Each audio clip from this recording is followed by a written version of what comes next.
Hello, I'm Bob the Booker and welcome to my channel. And today I wanted to talk about the shortlist for the Women's Prize for 2025. And I recently covered the non-fiction shortlist, so now onto fiction. And I think the non-fiction, the fiction shortlist for the Women's Prize is often such a weird mixed bag of books, often in a really, really good way. And this is no exception to that rule. I think this is a really fun set of books, but yeah, let's get talking about them either way. I'm going to go through them in alphabetical order by author name, and then at the end talk a bit about my favourites. I'm going to try and keep this as spoiler-free as possible in case you've not read them as well. But let's get talking about those books. First up, we have Good Girl by Aria, Aber. And this is a really fascinating novel, I think, that has this real kind of fun energy to it. But it's also quite bleak in many ways as well. So we have a young woman called Nila. She has been raised in Berlin, born to Afghan parents, and she spends a lot of the book kind of eschewing this Afghan part of herself. She is the titular good girl to her Afghan parents because she essentially is hiding everything about who she is. She is a photographer and is involved in art and all these other things, but they have a lot of hope in her because they see her as the route forward. You know, they've moved, they've fled Afghanistan and they want the best for her. They want her to grow up and live this good, respectable life and do the family proud. But what often that means for her is that there are family members all around her who see her doing things. So she'll be coming out from a club and she'll see that an uncle or some kind of family member has spotted her and she knows that she's potentially in trouble now. But this other part of her double life is her being this artist and being out and about in the kind of edgy underground scene of Berlin. And so she is involved in clubs and drugs and sex and all these other things that this other part of her family doesn't seem to want. And typically this is where novels, I think, will explore a very tropey and very typical story of conservative family home, new place, very different. How will this person make the two lives meet? And actually, I think what the book does is something quite interesting, which is to talk about all the various ways that that's kind of obfuscated. So, for example, when people ask her where she's from, she doesn't give the answer of Afghanistan. Well, at least for most of the book, she will often say that she is Israeli or Greek or anywhere else that she thinks she might be able to pass as. And she gains this kind of cultural kudos as a result of it. But she also recognizes that so much of that is false and so much of that is unearned because people are intrigued to hear about what her Greek lifestyle might be or this Greek family. But meanwhile, she's never been there. She doesn't really understand anything about Greece. She's Afghan, and that's actually what she really would be talking about otherwise.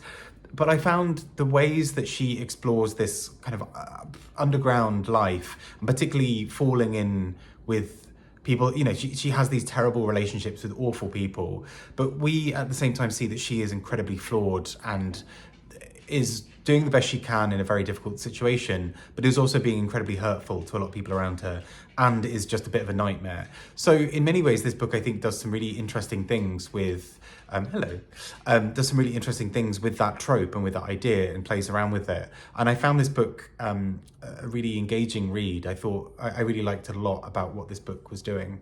Next up, a very different book as well, Miranda July with All Fours. I loved this.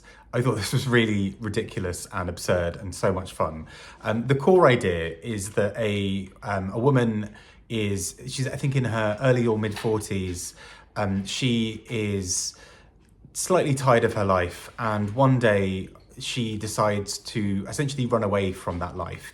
I really love runaway stories like this. I really love books about people leaving their lives like this and kind of trying to imagine something new. But I think what really carries this book is the humor and absurdity of everything. So this character, instead of going on this trip that she says she's going to, she goes about, I think it's like a 20-minute drive. It's very close. And basically moves into a hotel room for a short amount of time. And initially this is her going off the rails. She is refusing to continue to be a parent and to be doing all of the emotional labor and all of the the work that is required around the house. So she's the one making sure that everybody's ready for school, making sure everyone has all the equipment they need, doing the shop, doing all the other stuff. And this hidden kind of labor that often happens in households and often happens particularly in heterosexual relationships, often happens with women, is a really big part of this here. And I think the book does something really interesting. It's kind of skewering that idea of what is expected of women, and then plays around with it even further by blowing up this idea into something even more absurd. So she moves into this hotel room, she stops really replying to many things, and she starts to, after a while of being in that hotel room, starts to renovate the room, and she spends ridiculous amounts of money to essentially transform this hotel room into something else. She is having these affairs, she is exploring other parts of who she is, and it's just this real breakaway narrative of how she tries to rebuild a life or reimagine a life that in some ways is always going to be a suspended reality. It's always going to be an element of fantasy, because at some point she's going to have to return to this previous life, or she's going to have to cut ties with that previous life. But when we meet her in the book, she's essentially straddling both of them. She's at a remove, but she's still replying to calls. She's still doing things. And we get this sense that she is still very much wired to everything that's going on. So at one point, she is there just panicking in this hotel room, thinking, will my partner have remembered to get this thing for the child because she's going to need this for a school project or something? Will they remember that actually the medication is due for a review soon? And all of this weight that is placed on her is still there, even though she's run away from the scenario itself. And I think that's what's really fascinating about this book, is the way it plays with that idea that actually it's really comforting sometimes to think about leaving our lives. But if we really care about everything that is in our life, that's still going to come with us as we go. But this book is really raunchy and silly and funny and absurd and really quite heartfelt at the same time. I just loved the narrator of this. I love this kind of rambunctious but also really tired and just wants a nap kind of energy to the narrator, and I just thought this was really great fun. Next up we have The Persians by Sanam Mahloudji, and this is a really wild and interesting book. I think generally the characters of the 6 books here tend to be quite rambunctious compared to maybe other years. It's a really feisty set of women, and it's really great fun to read so many narratives like this. But yes, in this book, this starts with a misunderstanding that spirals very quickly out of control, where one of the women, and imagine almost sort of a Crazy Rich Asians type of set of characters, where they are these women who have this quite opulent type of lifestyle, or these grand designs about who they are and what their lives are going to be. And these quite sort of bougie women, well, one of the women, early on, there is a misunderstanding where she thinks she's doing something else, but it is read by an undercover police officer as being her propositioning him and sort of soliciting as a sex worker. And what spirals then out from this is the blow of her reputation that comes from that. So she is now trying to work out how to do damage control to save everything about her, save face, to save reputation, all about what has happened. But at the same time, she's such a sort of grande dame kind of character that she kind of doesn't care at times, and other people around her are trying to get her to take it seriously. But we've got this sort of generations of women and these several characters interlinking, telling the stories of how they go about moving in life, and particularly what it's like for these Iranian women who in many ways defy easy kind of compartmentalization of how we typically might view women in Iran. So these are women who will talk about having to cover their hair when they're out in public because of sort of Iranian police and what have you, but equally at the same time are so over it and so sarcastic and so bolshy and all these other things. So they are really these really engaging and interesting women. And this whole subplot or main plot, I guess, to some degree, of this impending court case around this holds a lot of the narrative together for these different layers of how these women interact with each other. And particularly the ways that they are both confined by some of the expectations around them, but how it also becomes apparent that they are these vibrant, unputdownable type of women. And so I found them really interesting and engaging. Yeah, it's just sort of full of wisecracks and sass and silliness, and it's a really engaging and fun read as well, I think, this one. Next up, we venture into the Stroutiverse with Elizabeth Strout and Tell Me Everything.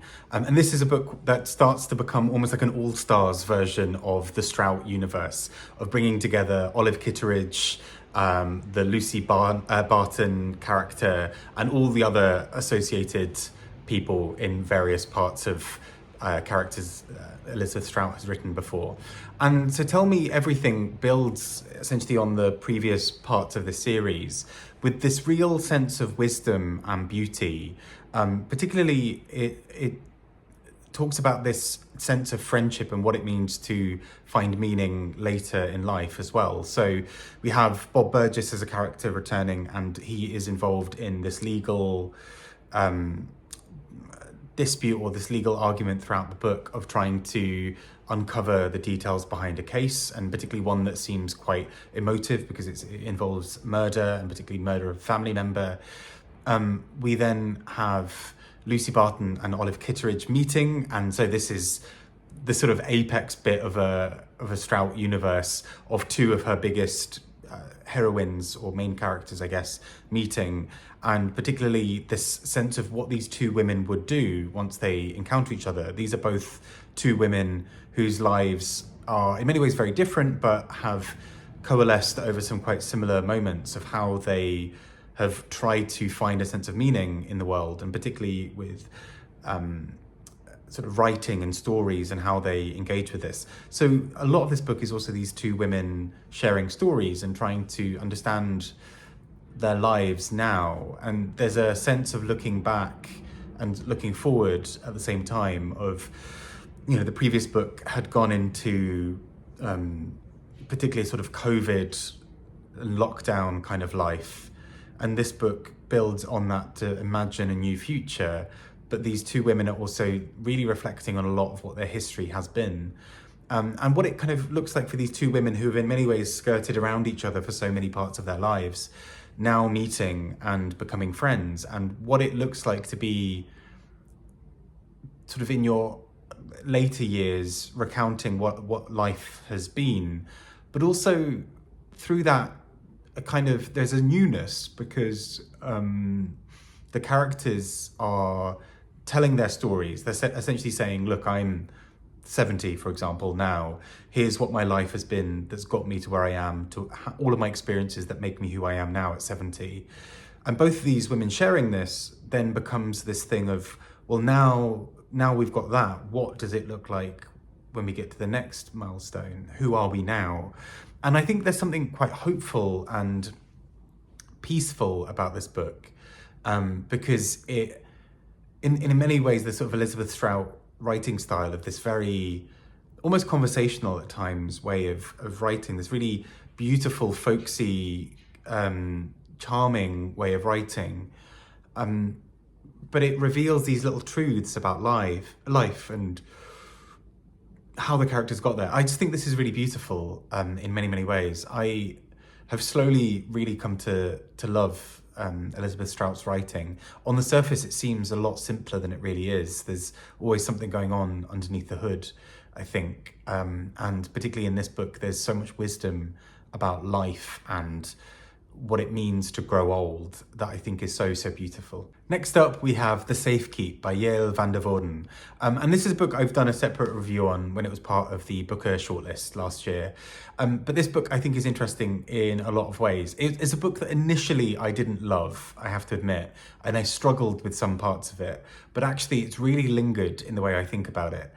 So this book particularly is a very quiet and pensive book. And it's a book that particularly looks at memory and history and how those things interact. So a big part of what's lingering in the background, this sort of smouldering secret in the background of the book, is about essentially Nazism and World War II but in the Netherlands, which is a sort of part really that is less spoken about, and particularly what that looked like for Jewish residents. And so we know throughout the book that this idea of the Safekeep, these objects or these items that are around this old house, tell a history that is much bigger than their parts. And so what we tend to see throughout the book is just the various ways that the objects come to have more historical resonance, I guess is maybe the word, where we find out the little histories that have gone into each item and what that actually tells us about the history, and particularly focused on a few characters where right at the beginning we have a character who's very serious and very stern and likes things in a very matter-of-fact way. And quite quickly, so much of her life is transformed when there's a woman who she interacts with a lot, and it has this sexual and intense energy to it.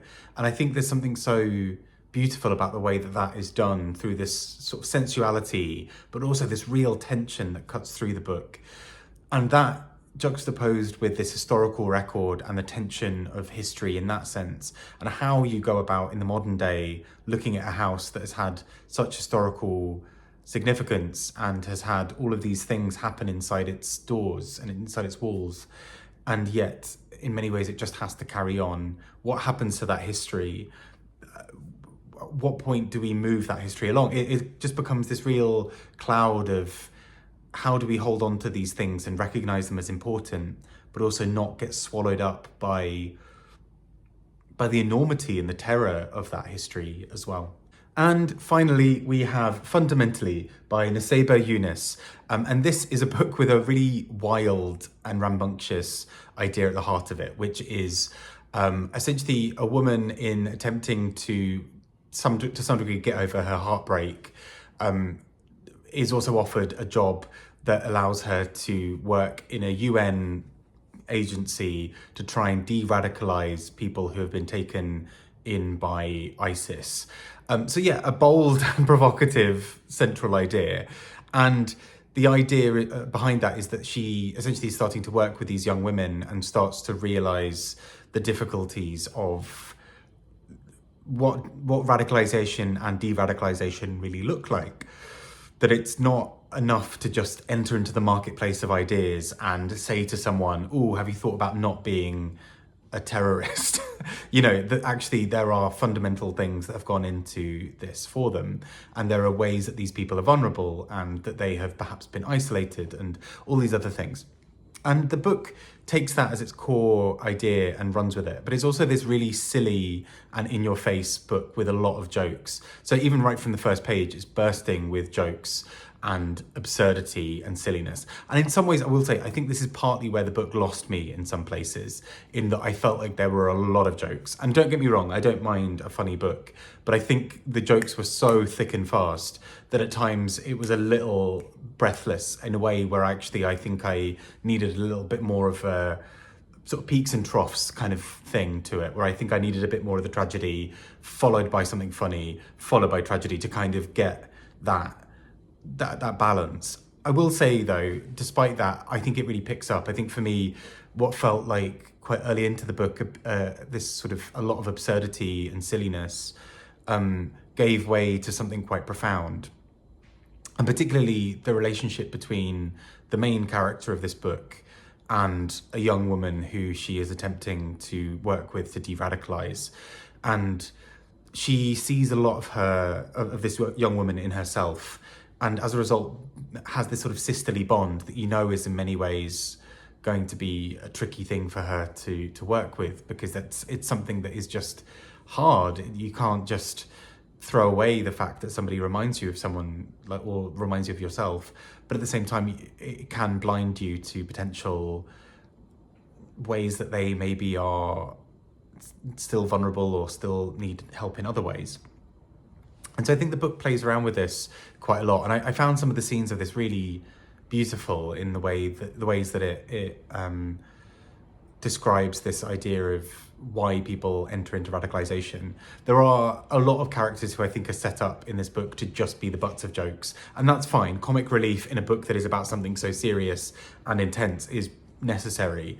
I will say I do think as a result for me, some characters started to feel a bit one note of, this is this person, they are ridiculous and don't know what they're doing. This is this person, aren't they funny? And I, by the end, was getting a little tired of that. But I will say at the same time, I found this really very readable and very engaging. I read this pretty much in 2 sittings. And even though that was because I had a series of long coach journeys, I really wanted to go through and read the next page and read the next page, because it is a really gripping and fun read. I think I just found the level of jokes a bit much. Whereas actually it's interesting with this in comparison to something like All Fours, where I think the humor of that book feels so much sharper, because it comes up in these weird, unexpected ways that are often both very funny and really sad at the same time. Whereas I think sometimes the humor here felt a bit one note for me of, here's the thing, oh, isn't it funny? Or, but at the same time, I still think this is an engaging and fun read. And I see why it was on the long list and on the short list. But for me, it just, I don't know, I kind of just needed a little bit more balance perhaps with some parts of it. So those are the books from the shortlist. I think it's probably fairly obvious from what I've been saying about which ones fall into being my favourites. I would love to see All Fours win it, because I think it's just such a wild and rollicking story. But I think it does so much more behind what it seems. I think it's really quite a profound book about the ways that trying to start our lives anew don't always work, and actually that no matter what we do, we are still a person. We can change and we can grow, but that is not an instant process of I move and I change and everything is different. And I think I found the narrator of All Fours so engaging for that reason. I thought she was so beautifully rendered, and even though it's absurd and wild and stupid at times in a good way, I think it is also just really rewarding. I also really loved Good Girl and Tell Me Everything for the kind of wisdom that they bring. I thought that they were both really interesting stories. And I really liked the narrators of both books, or the kind of the main characters of both books, in the ways that they are allowed to be these messy, complicated characters that feel both absurd but also very believable at times, in the ways that they do things. But these are much more grounded characters maybe than some of the more rambunctious characters on this list. But I think there's something so wise and beautiful about Tell Me Everything by Elizabeth Strout that just shows real prowess as a writer, that in theory not a great deal happens in the book, kind of like with Anne Tyler, who I really love, where the stories are there for a purpose and the story is beautifully done, but often it's just about these little lines in between, the little breaths of things that she thinks about, or the way she observes things in the world, that I think are so utterly captivating. So yeah, I think I'd probably say those as my favourites, but I think it's a really interesting shortlist, and I can see, I think a lot of these books are really well worth reading. I have my personal favourites, but I think I'd be really keen to hear what everyone else thinks, because in some ways I've been sort of out of the loop with what people are actually thinking about a lot of this list, partly because the Women's Prize, I think by its nature of release dates, there are some books that would have come out last year that I'd almost not forgotten about, but I haven't thought about properly in a long while. So like Tell Me Everything or All Fours or The Safekeep. Whereas some of the newer books as well, I kind of have this bold, gutsy energy that I found really fun as well. So yeah, I'm intrigued to hear what people think, what your favourites are, who you're rooting for. We shall find out those books before too long. There are also, I think the Women's Prize announced very recently, they're going to also be doing some online readings of some of these books. And I do wonder for a couple of them, for maybe even something like Fundamentally, where I didn't always necessarily love parts of it on the page, I wonder if I hear it read out, if I will feel differently about it as well. But yeah, anyway, those are my thoughts about this list. I'd love to hear your thoughts. Take care and speak to you all very soon. Bye bye.